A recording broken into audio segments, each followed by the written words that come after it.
नवजोत रंधावा, स्वागत है आपका हमारी इस विशेष पेशकश में। सूर्य के मकर राशि में प्रवेश करने के साथ ही मकर संक्रांति की शुरुआत हो चुकी है और कुछ लोग आज तो कुछ लोग कल उदया तिथि के हिसाब से मकर संक्रांति का ये पर्व मना रहे हैं। तो आज ही शर्तिला एकादशी भी है और इसका भी विशेष संयोग बन रहा है। लिहाजा देश भर में गंगा घाटों पर सुबह से ही श्रद्धालुओं की भारी भीड़ लगी हुई है। संगम नगरी में कल मकर संक्रांति पर बड़ा स्नान होगा। बहरहाल मान्यता ये भी है कि मकर संक्रांति के साथ ही शुभ और मांगलिक कार्यों की शुरुआत हो जाती है, लेकिन जनवरी में शादी ब्याह का कोई मुहूर्त नहीं पड़ रहा है। दरअसल मकर संक्रांति को लेकर देश भर में रौनक है, साथ ही खरमास की समाप्ति पर मांगलिक कार्यों के शुरू होने का भी इंतजार है। ऐसे में सवाल यह है कि कब आएगी विवाह की मंगल बेला, और सबसे ज्यादा गौर करने वाली बात यह कि मकर संक्रांति आ गई है, लेकिन यह संक्रांति अभी शादी के शुभ मुहूर्त नहीं लाई है। तो जनवरी में क्यों नहीं बजेगी शहनाई? खत्म हुआ खरमास पर जारी है शुभ कार्यों का वनवास। कब आएगी विवाह की मंगल बेला, इसी पर होगी आज चर्चा। हमारे साथ देश के जाने माने ज्योतिषाचार्य मौजूद रहेंगे जो बताएंगे शादी के शुभ मुहूर्त क्या है।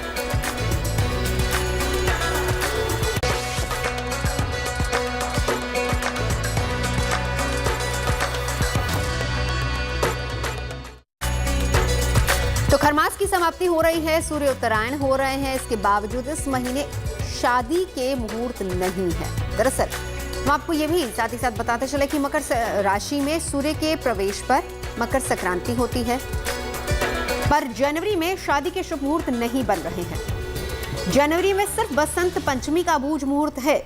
अबूझ तिथि में बिना कोई मुहूर्त देखे ही आप शुभ कार्य कर सकते हैं। और जनवरी में की तरह ही अगर हम अगस्त, सितंबर, अक्टूबर की भी बात करें तो उस समय भी शादी का कोई मुहूर्त नहीं है। 12 में से केवल 8 महीने ही शादी के मुहूर्त हैं। फरवरी में विवाह के सबसे ज्यादा मुहूर्त होंगे और 5 फरवरी से शादी सीजन की शुरुआत भी होने वाली है। शुक्र के अस्त होने की वजह से जनवरी में मुहूर्त नहीं निकल रहे हैं। फरवरी में मूलाष्टक लगने की वजह से भी विवाह के मुहूर्त आखिर में बहुत सीमित रह जाएंगे। तो चलिए इसी पर आज हम चर्चा करने वाले खास मेहमान हमारे साथ जुड़ चुके हैं। वानिया रजी स्टूडियो में मेरे साथ मौजूद है। डॉक्टर सुमित्रा अग्रवाल भी हमारे साथ जुड़ चुकी हैं। पंडित अरविंद शुक्ला भी हमारे साथ मौजूद हैं। आचार्य गौरव भी हमारे साथ मौजूद है। आप सभी का बहुत बहुत स्वागत है। 2 चीजें, अब सुमित्रा जी आपके पास आऊंगी। डॉक्टर सुमित्रा भी हमारे साथ मौजूद हैं। अब पहले तो कब तक शुक्रस्त रहेंगे और इसका असर कितना होता है अगर इस दरमियान, क्योंकि जो शुभ तारीख है उसका जिक्र वानिया जी ने कर तो दिया, लेकिन बहुत सारी ऐसी जगह हैं, हालांकि आपने कहा कि होलाष्टक जब शुरू होता है तब भी आप शादी ब्याह जैसे शुभ कार्य आप नहीं कर पाते, लेकिन कई जगह हमने ये भी देखा गया है कि उस दौरान भी ये होते हैं। जरा ये समझाइए हमें कि पहली बात शुक्र कब तक अस्त हैं और कौन कौन सी इंपॉर्टेंट डेट्स हैं जो इस बार शुभ बन रही हैं। जी बिल्कुल, जीएनटी के माध्यम से आप सबको पहले मकर संक्रांति की शुभकामनाएं। सबसे महत्वपूर्ण बात बोलूंगी नवजोत जी, जब हम बोल रहे हैं कि शुभ मुहूर्त कब है, तो एक तो पहले उत्तरायण दक्षिणायन ये इंपॉर्टेंट हो जाता है। जब तक उत्तरायण नहीं होगी तो शुभ मुहूर्त शुरू ही नहीं होते। अब उत्तरायण शुरू होने के बाद 2 इंपॉर्टेंट प्लैनेट होते हैं, जैसे शुक्र और गुरु। ये हमारे जितने भी पंचांग है उसमें भी ये बोला जाता है, शास्त्रों में बोला जाता है, अगर शुक्र या गुरु इन दोनों में से कोई भी अस्त है तो शुभ मुहूर्त नहीं होता। अब अगर फरवरी की बात करती हूँ तो फरवरी में 2 तारीख तक तो वैसे भी मैरिज नहीं हो सकती क्योंकि शुक्र अस्त है। अब बात है कि कौन से ऑस्पिशियस मुहूर्त है। जैसे फरवरी के वानिया जी ने ऑलरेडी बोला है 5, 6, 8, 10, 12, 14, 19, 20 और 21। अब मार्च की बात करते हैं तो मार्च में 4, 7, 8, 9, 11, 12। एक इम्पॉर्टेंट बात समझने की है कि जब हम बोल रहे हैं होलाष्टक की बात, तो काफी सारी जगहों पे, जैसा कि आपने भी बताया, काफी सारी जगहों पे 24 को माना गया है, 24, 25, 26 को माना गया है कि शादी हो सकती है। पर अगर बात करें होलाष्टक की तो वो 8 दिन का होलाष्टक का पीरियड होता है जो 24 फरवरी को चालू होगा, 3 मार्च तक चलेगा। इससे जुड़ी 2 कथाएं हैं। एक कथा ये है कि प्रहलाद को अगर मारा गया, मारने की जो कोशिश की गई, उसके बाद होलिका का दहन होता है, लेकिन वो सिर्फ फाइनल डे उसी दिन ऐसी कोशिश की गई उसे मारने की, ऐसा नहीं है। 8 दिनों तक कभी उसे जहर दिया गया, कभी उसे पहाड़ से गिराने की कोशिश की गई, तरह तरह के उपाय किए गए उसे मारने के लिए। तो ये बहुत ज़्यादा पीड़ा, दुख और कष्ट का माने पीरियड था ये 8 दिन। तो इस 8 दिन तो बिल्कुल भी शादी इसलिए वर्जित है बिकॉज हम शादी में कहीं ना कहीं ग्रहों की एनर्जी चाहते हैं, उनसे आशीर्वाद चाहते हैं, और ग्रह अगर वीक है तो वो हमें हेल्प आउट नहीं कर सकते। दूसरी कथा कामदेव की है। जब हम जानते हैं कि जब सती जब देह त्याग देती हैं, उसके बाद शिव जी एंड में जाकर घोर साधना में बैठ जाते हैं। जब वो साधना में बैठते हैं तो पूरी प्रकृति के जो संचालन जो करना है या बाकी सारी चीजें बहुत डिस्टर्ब हो जाती है। तो जो पार्वती जी जो शिव जी से शादी करना चाहती है, वो कामदेव से हेल्प मांगती है कि आप इनकी योग निद्रा को भंग करो। तो वो पुष्प वो जो एरो होता है उन्होंने मारा था शिव जी के ऊपर इसी पीरियड में। तो भगवान जब अपनी तीसरी नेत्र खोलते हैं और कामदेव को जला देते हैं, तो ये 8 दिन तक रति भी उस समय तपस्या कर रही होती है। बहुत हार्ड वो तपस्या होती है। वो चाहती है कि उनके पति वापस जीवित हो। तो भगवान उन्हें 8 दिन बाद जब आशीर्वाद देते हैं तब वो वापस नॉर्मलाइज होते हैं। तो ये जो पीरियड है ना पूरा, ये दुख, क्रोध और कहीं ना कहीं पुनर्जीवित होने का और यातनाओं का, तो इसलिए ये 8 दिन तो वैसे भी शादियां नहीं हो सकती। जो तो आप कई होलाष्टक की बात लोकल कर रही हैं। एरियाज में कुछ ऐसे पंचांग, हाँ हाँ, लेकिन वही मैं उसी पर आ रही थी। कुछ ऐसे 24, 25, 26 कुछ ऐसे पंचांग है जिसमें ये तिथियां भी शुभ बताई गई हैं। जी, तो वो पत्रिका के हिसाब से अगर आपके पंडित जी बोलते हैं, बट आइडियली तो नहीं होना चाहिए, क्योंकि हम मैरिज कर ही रहे हैं स्टेबिलिटी के लिए। आज के डेट में मैरिज में स्टेबिलिटी सबसे ज्यादा इंपॉर्टेंट है। हाँ। तो स्टेबिलिटी के लिए हम कोशिश ये करते हैं कि हमें ग्रहों से भी सपोर्ट मिलता रहे ताकि स्टेबिलिटी और अंडरस्टैंडिंग बनी रहे। इसलिए उस समय आइडियली कोशिश करनी चाहिए, क्योंकि बहुत सारे मुहूर्त अवेलेबल है। ये 3 दिन छोड़ ही देते हैं अपने। मुहूर्त की जब हम बात करते हैं, विवाह के शुभ मुहूर्त की जब हम बात करते हैं, तो किस तरीके से उन तिथियों को निकाला जाता है? क्योंकि इस बार कहा जा रहा है कि अप्रॉक्सीमेट 55 के आसपास दिन ऐसे हैं, तिथियां हैं जो बहुत शुभ हैं। जी, एक मैं बोलना चाहूंगी, शुक्र बहुत, मैंने जैसे ही मैंने आपको बताया कि उत्तरायण जैसे ही होता है, वहां से आप समझ लीजिए कि दक्षिणायन को तो हम बोल रहे हैं खर मास हम लोग बोलते हैं जब दक्षिणायन का लास्ट मंथ होता है। खर मास एक्चुअली क्या हुआ, जब जैसे ही दक्षिणायन अपने अगर टोटल अगर दक्षिणायन और उत्तरायण को अगर अपने कैलकुलेट करें तो अभी जनवरी टू जून चलेगा अपना उत्तरायण, उसके बाद वापस चालू हो जाएगा अपना दक्षिणायन। तो दक्षिणायन का जो लास्ट मंथ होता है अपने उसी को बोलते हैं खर मास। तो इस खर मास में अशुभ होता है, इसमें कोई विवाह नहीं होता, इसमें कोई मुंडन भी नहीं होता, कोई गृह प्रवेश भी नहीं होता। और शास्त्रिक पक्ष की अगर बात करें तो शास्त्र में हमारे बिल्कुल लिखा हुआ है कि मुहूर्त शास्त्र में या मुहूर्त चिंतामणि या हमारा जो धर्म सिंधु है इसमें लिखा है कि सूर्य उत्तरायण एकदम अनिवार्य है कोई भी मुहूर्त के लिए। दूसरी बात अगर बोले, अगर मुंडन की बात करें तो देखिएगा चैत्र में जो उत्तरायण पड़ता है, लेकिन चैत्र में उस समय लेकिन मुंडन मना किया गया है, उसको छोड़कर करना है। जैसे विद्या आरंभ हुआ या फिर यज्ञ हुआ, इसमें उत्तरायण इंपॉर्टेंट होता है। एक चीज और इम्पोर्टेंट बताई गई कि शुक्र को हम लोग बोलते हैं कलत्र कारक, मतलब ये पत्नी और जीवन साथी का कारक होता है। तो अगर हम चाहते हैं हमारा मैरिज अच्छा चले तो शुक्र हमारे लिए इम्पोर्टेंट है। इसलिए शुक्र अभी अस्त है, इसलिए शुक्र अस्त होने से शादी नहीं हो रहा है। इसीलिए दाम्पत्य सुख, वैवाहिक जीवन, प्रेम, आकर्षण, सौंदर्य, धन, ऐश्वर्य और सांसारिक जो भी सुख है, इसके लिए शुक्र अच्छा होना बहुत जरूरी है। तो मैरिज में खुशहाली और स्थिरता दोनों नहीं आएगी। दोनों, बिल्कुल।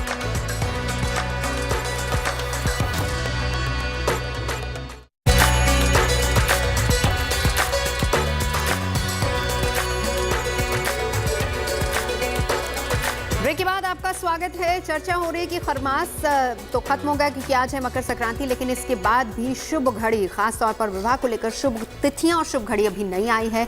क्यों नहीं आई है और इसके पीछे वजह क्या है, क्या कह रही है ग्रह दशाएं, इन सब को लेकर आज हम चर्चा कर रहे हैं। लेकिन अब क्योंकि ये मकर संक्रांति का पर्व भी है और ऐसे में ये पर्व आपके लिए खुशियां लेकर आए। दान स्नान का बहुत महत्व होता है। सुमित्रा जी, आज मना रही है मकर संक्रांति या कल मनाएंगी? बिल्कुल, कल मनाएंगे मकर संक्रांति। उदया तिथि के हिसाब से आप चल रहे हैं। को मानते हैं। बिल्कुल। चलिए आप ही से शुरू कर देते हैं जल्दी से। हम पहली 3 राशियों की बात करेंगे, दान क्या करना है, लेकिन उसी के साथ साथ क्योंकि आप कहती हैं कि दान क्या चीज नहीं करनी वो हमेशा ध्यान रखना चाहिए, पहले उसके बारे में बता दीजिए और उसका इफेक्ट कितना होता है हम पे, और फिर उसके बाद पहली 3 राशियां। जी देखिए, अगर जन्म पत्रिका में हम देखते हैं कि हम 12 राशियों के, माने 12 तो राशियां हैं और फिर 9 हमारे ग्रह हैं। तो अगर ग्रह हमारी पत्रिका में कमजोर है और हमने उसका दान कर दिया तो हमने तो उसको और पीड़ित कर दिया। तो ये काम कभी ना करें। तो खास कुछ बातें ध्यान रखने की कि मेष राशि वाले गलती से भी व्हाइट या ब्लैक कलर का कोई चीज दान ना करें, या सफेद तिल या काला तिल। जब मैं कलर बोल रही हूँ तो अगर वो उसी कलर का आपका तिल है तो बिल्कुल दान ना करें। तो मेष वाले सफ़ेद और काला तिल दान ना करें। वृष राशि वाले लाल रंग की कोई चीज़ या ब्लैक कलर का ब्लैक तिल बिल्कुल दान ना करें। मिथुन राशि वाले लाल या फिर सफ़ेद रंग की कोई चीज़ का दान ना करें। कर्क वाले लाल रंग की किसी भी चीज़ का दान ना करें। सिंह वाले ब्लैक कलर की या ब्लू कलर की कोई भी चीज़ दान ना करें। कन्या वाले ब्लैक या रेड कलर की कोई चीज़ दान ना करें। तुला वाले ब्लैक या कोई भी कड़वी चीज़ दान ना करें। वृश्चिक वाले वाइट का बिल्कुल भी दान ना करें। और अगर बात करते हो धनु राशि की तो वो ब्लैक कलर की किसी भी चीज़ का दान ना करें। मकर राशि वाले वाइट या रेड दान ना करें। कुंभ वाले येलो कलर की किसी भी चीज़ का दान ना करें। और मीन राशि वाले ब्लैक किसी भी चीज़ का दान ना करें। अब बात करती हूँ 3 राशियों की। मेष राशि वाले क्या दान कर सकते हैं? लाल कपड़ा आप दान कर सकते हैं, गुड़ दान कर सकते हैं, गेहूँ दान कर सकते हैं, तांबा दान कर सकते हैं, तेल दान कर सकते हैं। कोई भी आप कोशिश करें कोई लाल चीज़ भी दान कर सकते हैं। मूंगफली भी दान कर सकते हैं। देखिए मूंगफली का अगर आप उसको स्ट्रक्चर देखें तो बाहर वो ऑलमोस्ट रेडिश कलर का होता है, तो आपके लिए बहुत अच्छा है कि आप मूंगफली दान करें। वृष राशि की बात करूं तो सफ़ेद कपड़ा हुआ, चावल, दूध, दही, चीनी और तिल और खीर या घी का दान कर सकते हैं, मतलब व्हाइट कलर की चीज़ों का दान करें। मिथुन राशि वाले ग्रीन कपड़े दान कर सकते हैं या ग्रीन जो हमारा दाल होता है वो दान कर सकते हैं, या ग्रीन वेजिटेबल्स। काफ़ी लोग देखिएगा साग दान करते हैं, तो मिथुन राशि वालों के लिए तो ये। कर्क राशि वाले चावल, दूध और मिठाई, सफ़ेद रंग की मिठाई का दान कर सकते हैं, या चांदी की कोई चीज़ का अगर आप चाहें तो दान कर सकते हैं, या काला तिल भी दान कर सकते हैं। तो सुमित्रा जी, कर्क, सिंह और कन्या राशि को भी बता दीजिए क्या दान करना है, क्या नहीं करना। बिल्कुल। कर्क राशि वाले चावल दान करेंगे, दूध दान कर सकते हैं, सफ़ेद कोई मीठी चीज़ दान कर सकते हैं, चांदी दान कर सकते हैं, काला तिल दान कर सकते हैं। और इनके लिए बिल्कुल मना है, आप लाल रंग का कोई चीज़ बिल्कुल ना दान करें और हरा रंग का चीज़ बिल्कुल ना दान करें। अब बात करती हूँ सिंह राशि की। सिंह राशि वाले तिल, मसूर दाल, लाल कलर का कपड़ा और हो सके तो गजक और खिचड़ी इसका दान कर सकते हैं। और ये बिल्कुल कोशिश ये रखें सिंह वाले की ब्लैक या फिर ब्लू कलर की चीज़ों का दान ना करें। कन्या राशि वाले ग्रीन कलर का दान कर सकते हैं, तो ग्रीन माने ग्रीन दाल हो सकता है, ग्रीन सब्जी हो सकती है, ग्रीन कपड़ा हो सकता है और खिचड़ी भी दान कर सकते हैं। और कोई भी ब्लैक या रेड कलर की चीज़ का दान नहीं करना है। अब तुला राशि की बात करूं तो वो सफ़ेद, लाल और कलर की चीज़ों का दान कर सकते हैं। उसमें कपड़ा भी हो सकता है, सफ़ेद जितनी भी चीज़ें होती हैं, दूध, घी, दही, इसका दान वो कर सकते हैं। दूध और खीर बना के उसका दान कर सकते हैं। कोशिश करेंगे कोई भी ब्लैक या कड़वी चीज़ का दान वो ना करें। बिल्कुल। मित्रा जी, बाकी बची राशियों के बारे में जल्दी से बता दीजिए। वृश्चिक, धनु, मकर, कुंभ और मीन, ये 5 राशियां बची हैं। जी, वृश्चिक की बात करूँ तो लाल कलर की चीज़ों का आप दान कर सकते हैं, गुड़ का दान कर सकते हैं, चना का दान कर सकते हैं, तांबा, देखिए वो भी रेडिश शेड में होता है तो इसलिए तांबा का दान कर सकते हैं। व्हाइट कलर की किसी भी चीज़ का दान ना करें। धनु की बात करूँ तो येलो कलर का कपड़ा दान कर सकते हैं, चना, हल्दी या येलो कलर की मिठाई का दान कर सकते हैं। ब्लैक कलर का कोई भी चीज़ दान ना करें।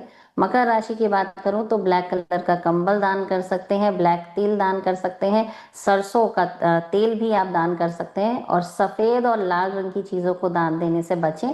कुंभ राशि की बात करूं तो वो भी ब्लैक कलर का कंबल दान कर सकते हैं, तिल दान कर सकते हैं, काली उड़द दान कर सकते हैं और खिचड़ी का भी दान कर सकते हैं। येलो कलर की चीज़ों का दान ना करें। मीन राशि की बात करती हूँ तो येलो वस्त्र इसका आप दान कर सकते हैं, चना दाल का दान कर सकते हैं, केला का दान कर सकते हैं, कोई भी येलो फूड या तिल का दान कर सकते हैं। ब्लैक कलर का दान कोशिश करें नहीं करने का। बिल्कुल। अब एक बार आचार्य गौरव आपके पास सूर्य से रिलेटेड एक इम्पॉर्टेंट बात है। हाँ बिल्कुल, सुमित्रा जी अपनी बात पूरी कर लीजिए पहले।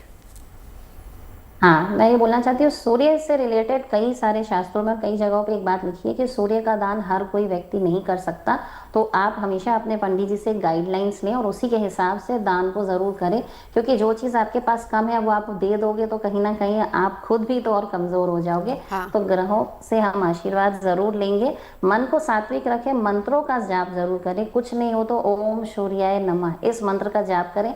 कंबल से रिलेटेड एक बात बोलना चाहूँगी, अभी हमारे यहाँ गंगा सागर मेला भी हो रहा है और लोग यहाँ जा रहे हैं और बहुत कंबलों का दान हो रहा है, बट आप पात्र को चुनकर ही दान करें, अपात्र को दान न करें, क्योंकि बहुत कुछ होते हैं उसके बाद आप समझ ही सकते हो कि वो लोग उसको सेल भी कर देते हैं और जिनको ज़रूरत है उनको नहीं मिलता। तो दान देने से पहले ज़रूर पात्र को जांचें और सही पात्र को दान करें। बिल्कुल, ये important बहुत इंपॉर्टेंट चीज़ है और ये अच्छी बात है कि आपने यहाँ पर जिक्र किया कि दान केवल उसी को देना चाहिए जो ज़रूरतमंद हो, जो नीडी हो, उसको दान देना चाहिए। और अच्छी बात आपने ये भी बताई कि सूर्य से जुड़ा हुआ दान, क्योंकि अगर आपकी कुंडली में सूर्य कमज़ोर है तो जाहिर सी बात है कि आप उसका दान नहीं करें, जो ग्रह अच्छा है उसका करें, ये आप कहना चाह रही है। तो चलिए, बहुत बहुत शुक्रिया तमाम खास मेहमानों का हमारे साथ जुड़ने के लिए। आज मकर संक्रांति है, खरमास खत्म हुआ है, लेकिन इसके बाद भी शुभ दिन कौन से हैं जब आप विवाह कर सकते हैं, शुभ दिन कौन से ऐसे हैं जब आप दूसरे शुभ कार्य कर सकते हैं, उसी को लेकर आज हमने चर्चा की तमाम खास मेहमानों से। दान क्योंकि बहुत इंपॉर्टेंट है,